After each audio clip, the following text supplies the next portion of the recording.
In today's video, I'm going to teach you how to save image from Jupyter Notebook.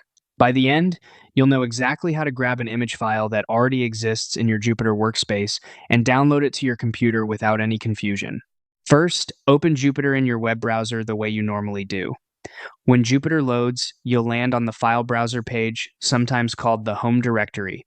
This page lists your folders and files in a table.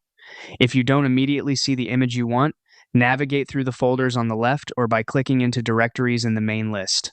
You're looking for common image formats like .png, .jpg, or .svg. The name, size, and last modified columns can help you spot the right file quickly, especially if it was created or updated recently. Once you've located the image, look to the left of its file name for a small checkbox. Click that checkbox to select the file. You should now see it highlighted, which confirms your selection.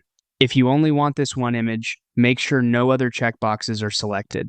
Selecting more than one file is fine, but Jupyter will typically bundle multiple selections into a single download, often as a zip, which may not be what you want if you're just after one image.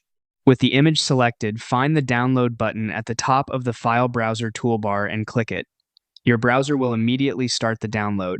Depending on your browser settings, it might ask you where to save the file, or it may place it directly into your Downloads folder.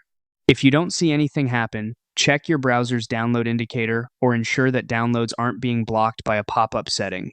After the download completes, open the file on your computer to confirm it looks correct. That's all there is to it. Go to Jupyter, select the image with the checkbox, and click Download.